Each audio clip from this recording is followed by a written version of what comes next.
12वां अध्याय। परीक्षित का जन्म। शौनक जी ने कहा, अश्वत्थामा ने जो अत्यंत तेजस्वी ब्रह्मास्त्र चलाया था, उससे उत्तरा का गर्भ नष्ट हो गया था, परंतु भगवान ने उसे पुनः जीवित कर दिया। उस गर्भ से पैदा हुए महाज्ञानी महात्मा परीक्षित के, जिन्हें सुखदेव जी ने ज्ञानोपदेश दिया था, जन्म, कर्म, मृत्यु और उसके बाद जो गति उन्हें प्राप्त हुई, वो सब यदि आप ठीक से समझे तो कहें, हम लोग बड़ी श्रद्धा के साथ सुनना चाहते हैं। सूत जी ने कहा, धर्मराज युधिष्ठिर अपनी प्रजा को प्रसन्न रखते हुए पिता के समान उसका पालन करने लगे। भगवान श्री कृष्ण के चरण कमलों के सेवन से वे समस्त भोगों से निष्प्रिय हो गए थे। शौनकादि ऋषियों, उनके पास अतुल संपत्ति थी। उन्होंने बड़े बड़े यज्ञ किए थे तथा उनके फल स्वरूप श्रेष्ठ लोकों का अधिकार प्राप्त किया था। उनकी रानियां और भाई अनुकूल थे। सारी पृथ्वी उनकी थी। वे जम्बू द्वीप के स्वामी थे और उनकी कीर्ति स्वर्ग तक फैली हुई थी।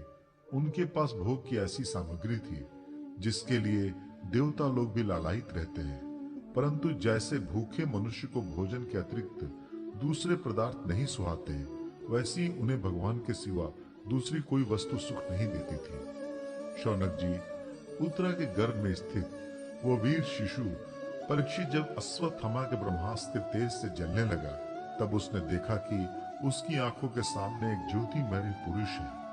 वो देखने में तो अंगूठे भर का है, परंतु उसका स्वरूप बहुत ही निर्मल है। अत्यंत सुंदर श्याम शरीर है, बिजली के समान चमकता हुआ पीतांबर धारण किए हुए है, सिर पर सोने का मुकुट झिलमिला रहा है। उस निर्विकार पुरुष के बड़ी ही सुंदर लंबी लंबी 4 भुजाएं हैं, कानों में तपाए हुए स्वर्ण के सुंदर कुंडल है, आंखों में लालिमा है, हाथों में लूके के समान जलती हुई गदा लेकर उसे बार बार घुमाता जा रहा है और स्वयं शिशु के चारों ओर घूम रहा है। जैसे सूर्य अपनी किरणों से कोहरे को भगा देते हैं, वैसे ही उस गदा के द्वारा ब्रह्मास्त्र के तेज को शांत करता जा रहा था। उस पुरुष को अपने समीप देखकर वह गर्भस्थ शिशु सोचने लगा, ये कौन है? इस प्रकार उस 10 माह के गर्भस्थ शिशु के सामने ही धर्म रक्षक अप्रमेय भगवान श्री कृष्ण ब्रह्मास्त्र के तेज को शांत करने वहीं अंतर्धान हो गए। तदनंतर अनुकूल ग्रहों के उदय से युक्त समस्त सद्गुणों को विकसित करने वाले शुभ समय में पांडु के वंशधर परीक्षित का जन्म हुआ। जन्म के समय वह बालक इतना तेजस्वी दिख पड़ता था, मानो स्वयं पांडु ने ही फिर से जन्म लिया हो। पौत्र के जन्म की बात सुनकर राजा युधिष्ठिर मन में बहुत प्रसन्न हुए।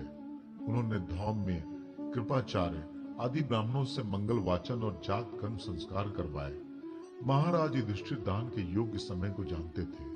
उन्होंने प्रजा तीर्थ नामक काल में अर्थात नाल काटने के पहले ही ब्राह्मणों को सुवर्ण, गौएं, पृथ्वी, गांव, उत्तम जाति के हाथी घोड़े और उत्तम अन्न का दान किया। ब्राह्मणों ने संतुष्ट होकर अत्यंत विनयी युधिष्ठिर से कहा, पुरुवंश शिरोमणे, काल की दुर्निवार गति से यह पवित्र पुरुवंश मिटना ही चाहता था, परंतु तुम लोगों पर कृपा करने के लिए भगवान विष्णु ने यह बालक देकर इसकी रक्षा कर दी, इसलिए इसका नाम विष्णुरात होगा।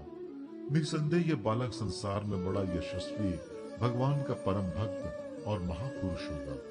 युधिष्ठिर ने कहा, महात्माओं, यह बालक क्या अपने उज्जवल यश से हमारे वंश के पवित्र कीर्ति महात्मा राजर्षियों का अनुसरण करेगा? ब्राह्मणों ने कहा, धर्मराज, ये मनुपुत्र इक्ष्वाकु के समान अपनी प्रजा का पालन करेगा तथा दशरथ नंदन भगवान श्री राम के समान ब्राह्मण भक्त और सत्य प्रतिज्ञ होगा। ये उशी नरेश शिवी के समान दाता और शरणागत वत्सल होगा तथा यज्ञिकों में दुष्यंत के पुत्र भरत के समान अपने वंश का यश फैलाएगा। धनुर्धनों में यह सहस्त्र बाहु अर्जुन और अपने दादा पार्थ के समान अग्रगण्य होगा। यह अग्नि के समान दुर्धर्ष और समुद्र के समान दुस्तर होगा। यह सिंह के समान पराक्रमी, हिमाचल की तरह आश्रय लेने योग्य, पृथ्वी की सदृश तितिक्षु और माता पिता के समान सहनशील होगा। इसमें पितामह ब्रह्मा के समान समता रहेगी।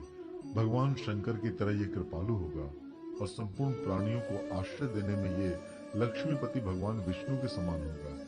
ये समस्त सद्गुणों की महिमा धारण करने में श्री कृष्ण का अनुयायी होगा। रंती देव के समान उदार होगा और यायति के समान धार्मिक होगा। धैर्य में बलि के समान और भगवान श्री कृष्ण के प्रति दृढ़ निष्ठा में ये प्रहलाद के समान होगा।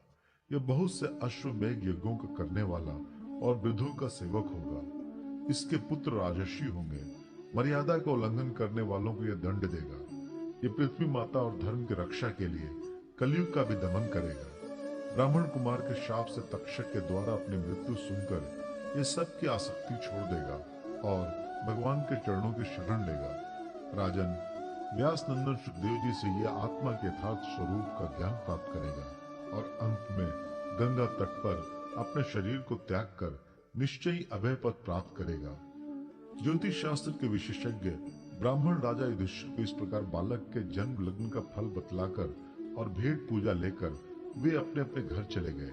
वहीं यह बालक संसार में परीक्षित के नाम से प्रसिद्ध हुआ, क्योंकि वह समर्थ बालक गर्भ में जिस पुरुष का दर्शन पा चुका था उसका स्मरण करता हुआ लोगों में उसी की परीक्षा करता रहता था कि देखें इनमें कौन सा वो है। जैसे शुक्ल पक्ष में दिन प्रतिदिन चंद्रमा अपनी कलाओं से पूर्ण होता हुआ बढ़ता है, वैसे ही वो राजकुमार भी अपने गुरुजनों के लालन पालन से क्रमशः अनुदीप बढ़ता हुआ शीघ्र ही सयाना हो गया।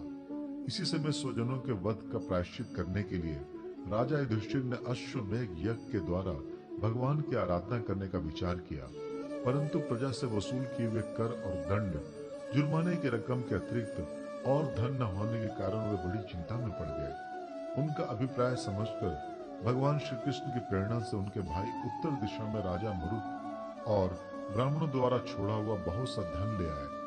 उनसे यज्ञ की सामग्री एकत्र करके धर्म भीरु महाराज युधिष्ठिर ने 3 अश्वमेघ यज्ञों के द्वारा भगवान की पूजा की। युधिष्ठिर के निमंत्रण से पधारे हुए भगवान ब्राह्मणों द्वारा उनका यज्ञ संपन्न कराकर अपने सहयोगी पांडवों की प्रसन्नता के लिए कई महीनों तक वहीं रहे। शौनक जी, इसके बाद भाइयों सहित राजा युधिष्ठिर और द्रौपदी से अनुमति लेकर अर्जुन के साथ यदुवंशियों से घिरे हुए भगवान श्री कृष्ण ने द्वारका के लिए प्रस्थान किया।